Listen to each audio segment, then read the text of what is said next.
يعني لما يكون عندي في حالة الهايبوكسيا، يعني حالة low level of oxygen in a tissue، يصير في عندي release of oxygen، يعني in cases of emergency. الهيموجلوبين هيموجلوبين، جلوبين بروتين بيبتايد اسمها جلوبين، الهيمو من الهيم. الفانكشن تبع الهيموجلوبين هي to transport oxygen من اللونجز للتيشوز ومن التيشوز لللونجز. زائد since there are millions of hemoglobin molecules موجودة بالred blood cell، ونعرف إن الهيموجلوبين is made of amino acids، ونعرف إنه there are amino acids that can be protonated, deprotonated, they can bind to the protons and release protons. فالهيموجلوبين can also play a role in blood buffering, maintaining the pH of blood. شوي نتكلم عن الهيموبروتينز in general. الهيموبروتينز إذا تتذكروا الديفينيشن تبع هولو بروتينز أو apoproteins، الهولو بروتينز هم البروتينز اللي بيكونوا associated مع non protein group زي الهيموجلوبين والمايوجلوبين، they are hollow proteins.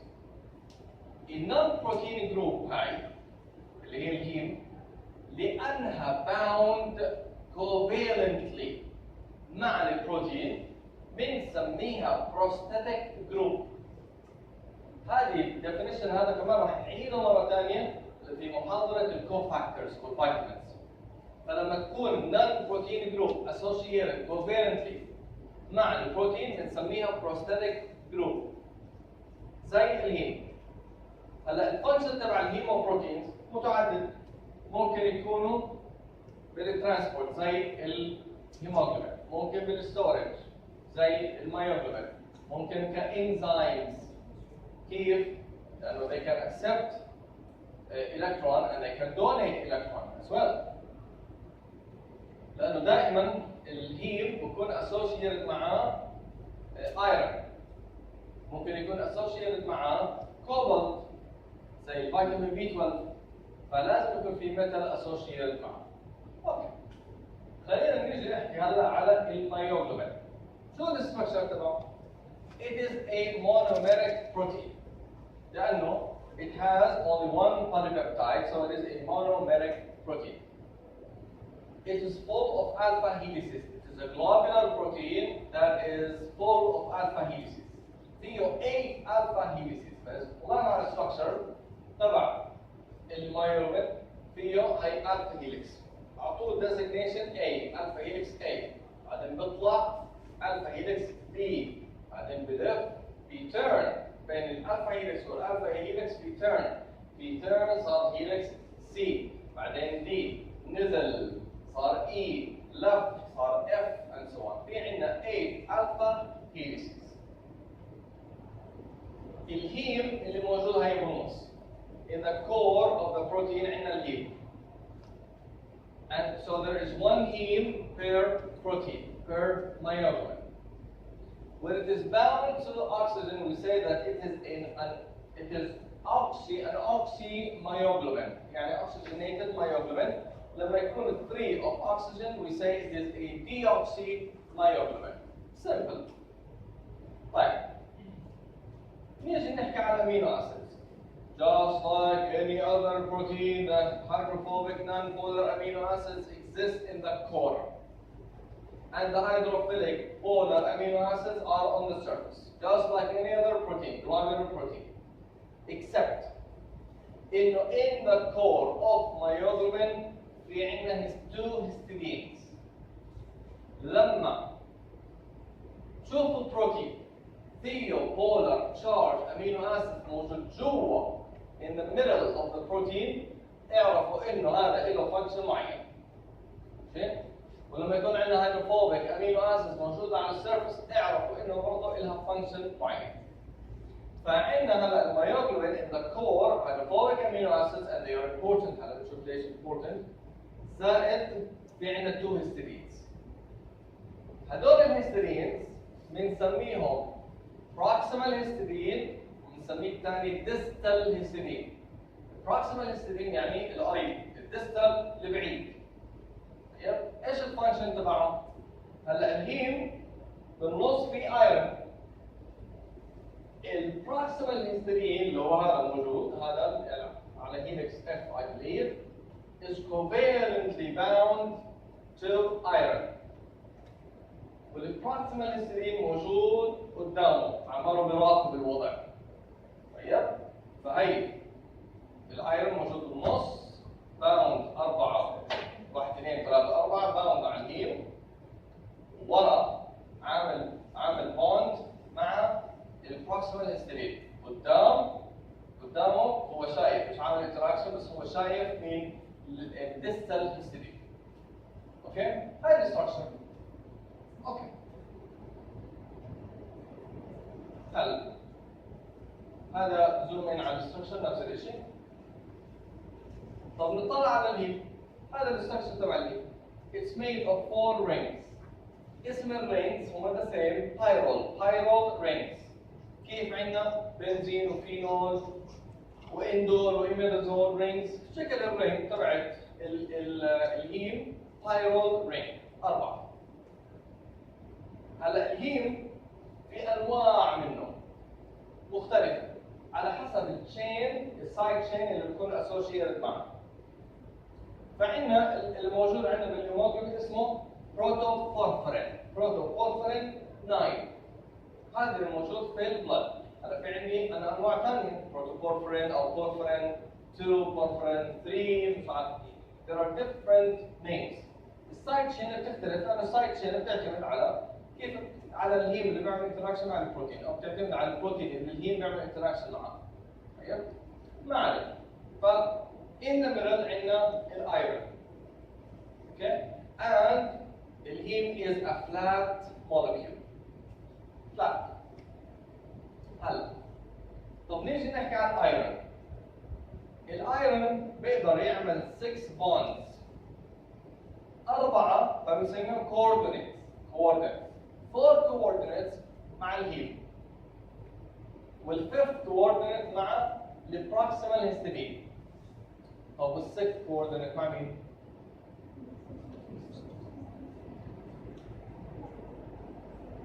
ايش الفانكشن؟ الاكسجين. الاكسجين بالضبط. ماشي؟ لانه ايش البيربس تبع الهيم؟ في الهيموجلوبين او الميوجلوبين تو بايند تو اكسجين. وين مرتبط الاكسجين مع الايرون؟ على السكس coordinate. فبالفعل بكون عندي انا الاكسجين is bound to the 6 coordinate of iron. حلو، هيك خلصنا 6 البوندز of iron. هلا عشان الايرون يرتبط مع الاكسجين لازم يكون in the ferrous state اللي هي reduced state. لازم يكون Fe+2. If it is in the oxidized state يعني ferric state اللي Fe+3 it cannot bind to oxygen. وهذه المشكلة هذه ممكن انها تسبب ديزيز معين. لو الايرون كان بالفيرous state it binds، لو كان بالفيريك state it cannot bind. حلو؟ اوكي. طيب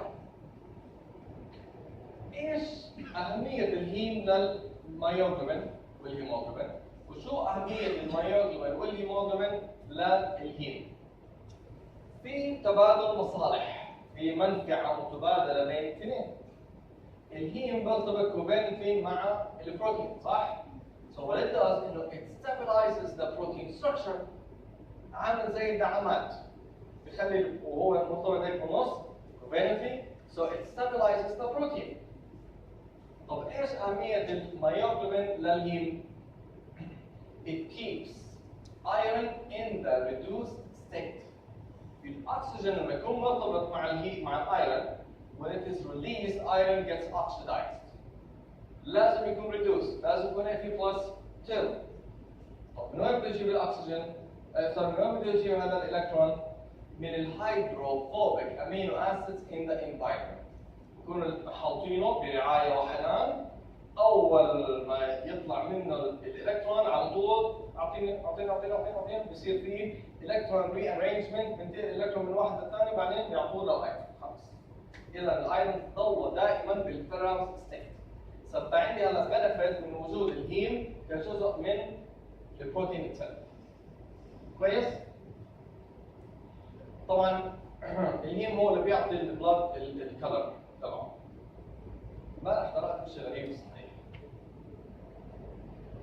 يعني بيحكوا الفينز ار بلو لانه، او الاعتقاد السابق انه الفينز ار بلو لانه they are deficient of oxygen، لانه البلد برجع على اللنجز ويكون free of oxygen او low level of oxygen، فعشان يكونوا بلو، في حين انه الارتريز لا red لانه الاكسجين موجود بالهيم، لكن it has nothing to do with it. anyhow, something strange. طيب. اوكي. ما علينا. طيب. في عندي بنفيت ثانية من وجود الهيم كجزء من البروتين. لما يكون عندي فري هيم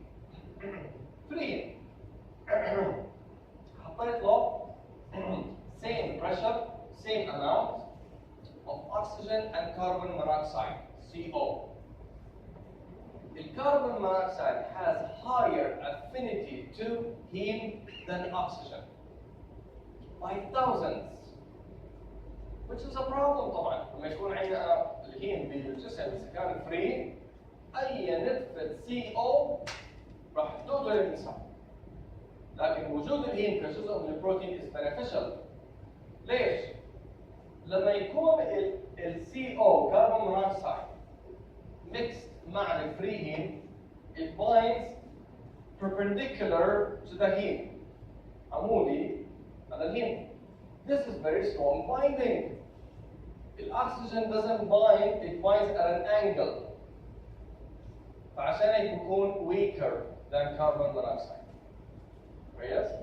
لكن لما يكون الهيم جزء من البروتين، أنا عندي مين قدامه؟ عندي الديستال هيستidine، صح؟ أها.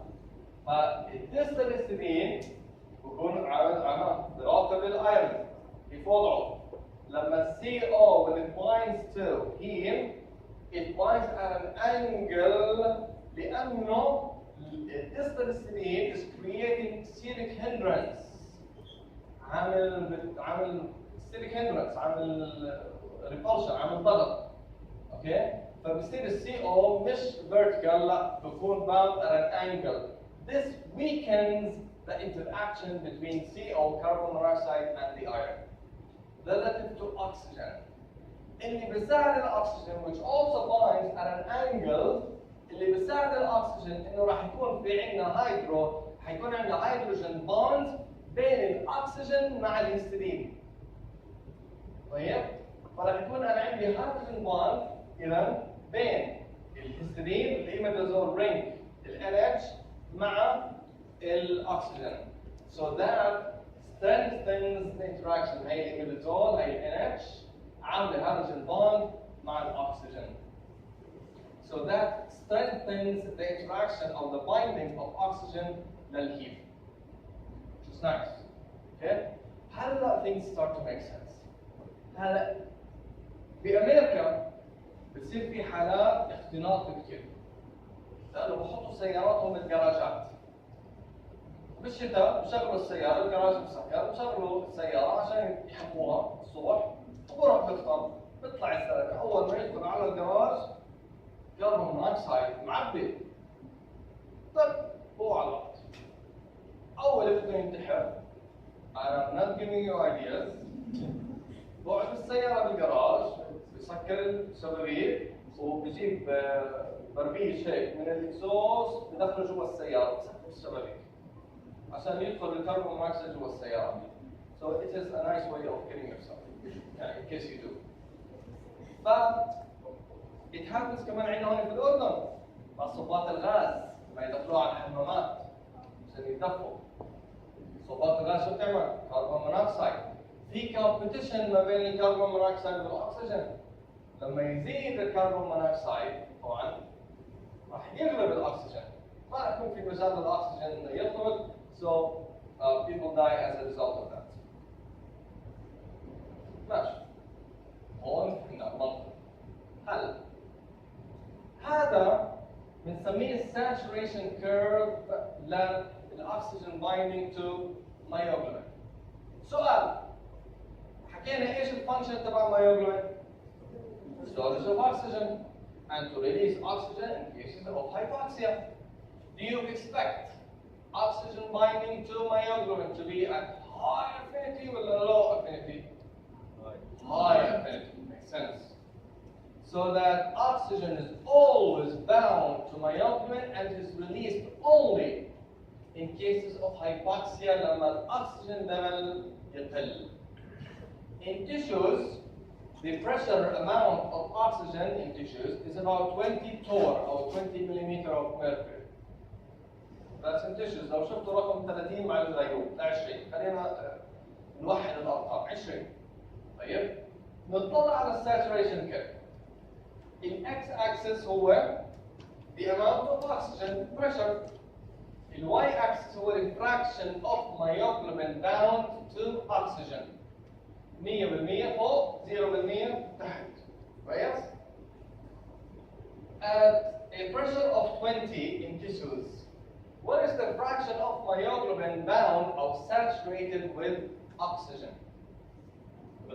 تقريبا almost 100%. لما يجي ينزل الاكسجين يصير في هايبوكسيا، يصير بالتيشوز 5 تور، يصير 2 تور، يصير 1 تور. شو راح يصير بالبايندينج؟ شو راح يصير بالفراكشن of myoglobin bound to oxygen? Drop, a dramatic drop, and that serves the purpose. لما ينقص الاكسجين at a very critical level, myoglobin releases oxygen. It makes sense now. هلا هذا البلوت اسمه hyperbolic. hyperbolic. عندي مش linear plot وعندي exponential plot. هذا شكله hyperbolic. عمل هيك وهيك. اوكي؟ كإذا في عندي value كثير مهمة اللي هي P50 أو P half. The P50 is the pressure of oxygen when 50% of myoglobin is bound to oxygen. Yes? The P50 للmyoglobin is 2, and it is an indication of affinity. It is an indication of affinity. Yeah? كل ما قلت كل ما زادت الافينيتي. كل ما قلت كل ما زادت الافينيتي. ال P50 is 2 torr. شو يعني؟ يعني at a pressure of 2 torr 50% من الميوغلوبين is bound to oxygen. لما العدد يكون صغير بتزيد الافينيتي. كيف؟ تذكروا هاي. إذا هاي ال P50. نيجي نحكي عن الهيموجلوبين هلا. Hemoglobin is a tetramer. It's a tetramer. يعني it's made of 4 polypeptides. نعم. ليش الزر بسرعة يزيد لما نفتح مرة ثانية، ليش؟ ليش البروشن أقل من ليش بحكي لك هلا بس نخلص الهيموجلوبين. ما حكيت لك ذكرني. اوكي. الهيموجلوبين is a tetramer. It's a heterotetramer. لأنه مكون من 4 polypeptides. 2 of them are known as alpha and the other 2 are known as beta. طيب؟ alpha beta مربوطين مع بعض. In adults هلا بالembryos بالفيتس it's different hemoglobin. نحكي عنه بعدين. الالفا تشين الالفا بوليبيبتايد مكون من 7 الفا هيليسز والبيتا جلوبين is made of 8 الفا هيليسز. فالبيتا بتشبه الميوغلوبين. اوكي؟ ما عليك. So it is an alpha helical protein. السؤال هو how are the 4 polypeptides associated with each other؟ بالمحاضرة السابقة حكينا انه they can associate covalently زي immunoglobulins disulfide 1 او non-covalently زي carbonic anhydrase for example او زي الهيموglobin. The chains are associated with each other by hydrophobic interactions. فالالفا والبيتا مربوطين مع بعض والالفا والبيتا مربوطين مع بعض by hydrophobic amino acids. برضه الاربعه هذول مربوطين مع بعض associated with each other by hydrophobic amino acids. فاذا البيربس تبع الهيدروفوبيك امينو اسيدز الموجوده على السيرفيس لها بيربس اللي هو to allow interaction or association of the four polypeptides with each other. حلو؟ اوكي. برضه في عندي ما بين البيبتايدز electrostatic interactions زائد hydrogen bonds. إذا عندي hydrophobic mainly to allow for the formation of a quaternary structure، لكن عندي كمان electrostatic interactions which also bridges and hydrogen bonds, and these also play a very important role بالfunction تبع الهيموجلوبين. طيب خلينا نشوف ايش هي دورة حياة الهيموجلوبين.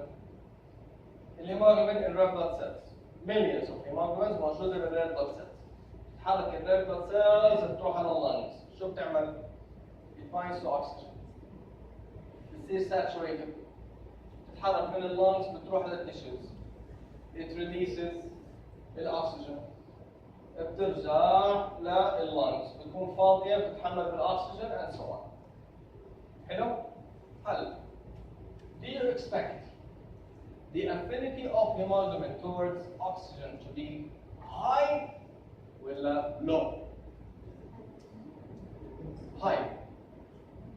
إذا كانت high معناته it will bind to oxygen باللنجز with high affinity. لما تروح على التيشوز it will not be able to release oxygen لأنه it's high affinity. لو كان low affinity لما يروح الهيموجلوبين باللنجز low affinity مش كله راح يكون associated مع الأكسجين، فلما يروح على التيشوز ما راح يكون محمل بأكسجين عشان to release it. So it depends. In lungs it has high affinity. In tissues it has low affinity. And that makes sense. أنا هذا اللي بدي إياه. أنا بدي أكون high affinity لما يكون ال level of oxygen high، بدي أكون low affinity لما يكون ال oxygen level is low عشان يبقى release.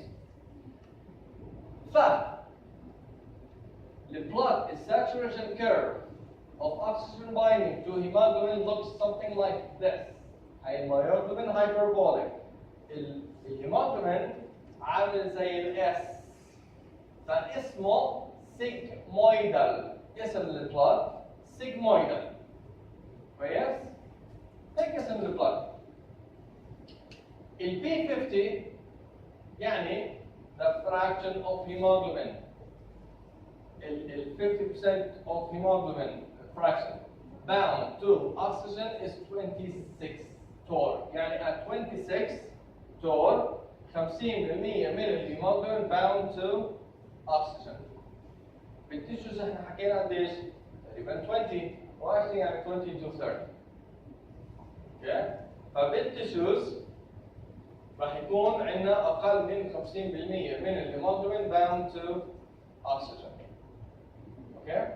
هلا ف the way it is sigmoidal، ايش يعني انه sigmoidal؟ معناته انه hemoglobin has two states، عنده حالتين، a low affinity state and a high affinity state. هذا معناته sigmoidal، هيك معناته البلد. هذا معناته low affinity. لاحظوا انه الدروب بتكون dramatic بتكون sharp، اوكي عامل هيك، وعنده high affinity state بكون تقريبا عامل زي البلاتو. that's a high affinity state. اي تغير في البريشر ما بغير كثير بالفراكشن of hemoglobin bound to oxygen، لكن at low level شو راح يصير عندي هون؟ a sharp drop بالفراكشن of hemoglobin bound to oxygen. ال P50 again is about 26 torr. اوكي؟ نعم. بس مش فاهم انه زي واحد ونفسه يعني بيكون في اختلاف بالافينيتي بمناطق. هذا الحلو، هذا حلاوة المحاضرة. هذه حلاوة البايوكيمستري. هاي. ليش؟ خلينا نربط الأشياء على بعض. فبنحكي إنه hemoglobin since it has different states، بمعنى آخر إنه it has it has different states. It has a low affinity state and it has a low affinity. It has a low affinity state and it has a high affinity state because it has different structures. فبنسمي هدول البروتينز that have different structures allosteric proteins. allo يعني different, steric يعني structure. يعني لما نحكي allosteric protein يعني it's a protein with different structures. So it has different structures. It has a high affinity state بنسميها R state يعني relaxed state. الهيموجلوبين ريلاكس، تعال يا اكسجين، تعال يا اكسجين، هاي افينيتي. وعندنا low affinity state او structure بنسميه the T state او التاو state او التايت state، بحيث انه الاكسجين هيك سوري الهيموجلوبين هيك بكبس على حاله تايت. اوكي؟ ابعد oxygen. I don't want to fight you. Leave me away. حلو؟ فعندنا two states. An R state high affinity, a T state low affinity. حلو. طيب.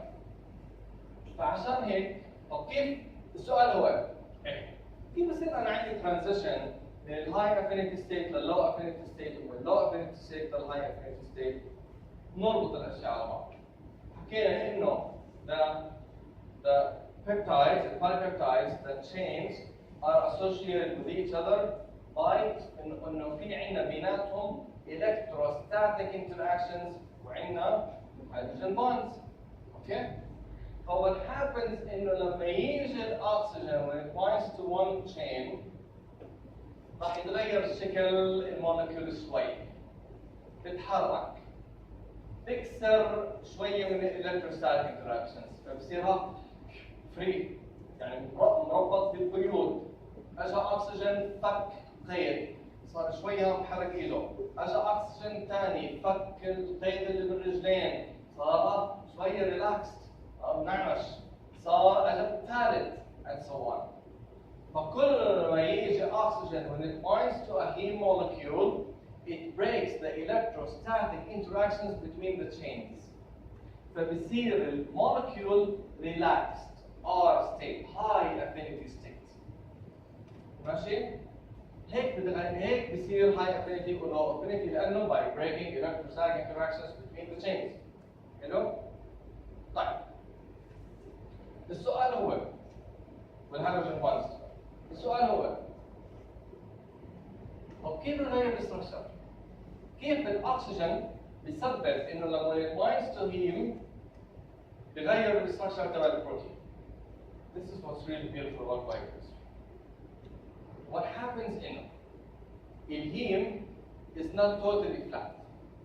It has a dome structure عامل زي القبة. Okay? لما يجي الأكسجين and when it binds to لما يجي الأكسجين عامل زي القبة هذا الفري. لما يجي الأكسجين and it binds to this iron what happens إنه بيسحبوا شوي لتحت بيخليه فلات. يكون دوم اجى الاكسجين صار فلات. لو جيت ومسكت اصبعك حيصير فيك شيء؟ نعم. لفيته ايش تحرك؟ الكف، الاصبع والكف. لفيته كمان شويه ايش تحرك؟ الارم. لفيته كمان شويه شو تحرك؟ هو البادي. بس من حركه بسيطه. الحركه هاي غيرت الاستراكشر تبع الهيم by listen to this ما تحفظوها بس listen to this 0.4 angstrom يعني 0.4 times 10 to the minus 10 meter يعني 0.04 nanometer. It is so insignificant صح؟ ولا شيء. لكن اللي صار انه لما تغير الاستراكشر باي 0.4 angstrom وانسحبت معاها البروكسيمال هيستidine شو هو صار هيك؟ قام سحب معاه البروكسيمال هيستidine. لما تحرك البروكسيمال هيستidine وين موجود البروكسيمال هيستidine؟ بالالفا هيلكس. شو صار بالالفا هيلكس؟ اتحرك الالفا هيلكس. شو صار بالتيرشري ستراكشر تبع البوليبيبتايد؟ تغيرت غير الستراكشر تبع التيرشري ستراكشر، شو صار بالكواترنري ستراكشر؟ غير. فحركة الهستidine، حركة الألفا هيلكس، حركة التيرشري ستراكشر تبع البروتين، كسر الالكتروستاتيك انتراكشنز ما بين التشينز، فتغير شكل البروتين من التي للار. That's it. هلا what happens انه اوكي، فهذا اللي صار. هيك بتغير الستراكشر تبع البروتين. طيب فهي الايديا انه عندي انا هاي الفور بايبيبتايدز، لما يجي الاكسجين بيغير الستراكشر كله تبع هذا البروتين كله، breaking the electrostatic interactions. فعشان هيك عندنا احنا انه and that's the last thing that we'll talk about. اللي بيصير انه كل ما بيزيد البريشر تبع الاكسجين، ايش العمر بيزيد كمان؟ الافينيتي. لما يجي اول اكسجين and it binds to the first heme، هيغير الستراكشر تبع هذا البوليبيبتايد، صح؟ It will change the structure of the neighboring polypeptide. It will make it easier for the second oxygen to bind. لما الثاني when it binds, when the second one binds, it brings more electrostatic interactions, making it easier than the third oxygen to bind. When the third oxygen binds, it makes it easier for the fourth one to bind. Okay? So, كل ما زاد الاكسجين binding، كل ما زاد the breaking of electrostatic interactions, and the molecule becomes more and more relaxed, higher and higher affinity. Simple. عشان هيك احنا بنسمي الاكسجين binding للهيموجلوبين cooperative. فلما احكي انه binding is cooperative, it means انه when one molecule binds, it makes it easier for the second one to bind. When the second one binds, it makes it easier for the third to bind, and so on. هذا معناته cooperative binding. And it all boils down to just small movement of heme, small movement للألفا helix, للأمينو acid, للألفا helix, the tertiary structure, the quaternary structure. And that's it. فهذه شو بس فيش ثاني؟ بس في حدا عنده سؤال؟ اوكي، سيبت الشرح؟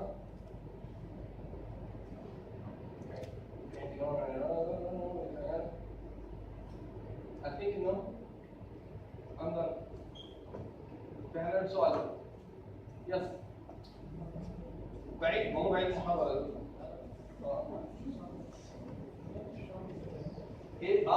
سؤال هو عرفنا هلا كيف الاكسجين بايند، طب كيف بفلت؟ استنى على سنة ثالثة.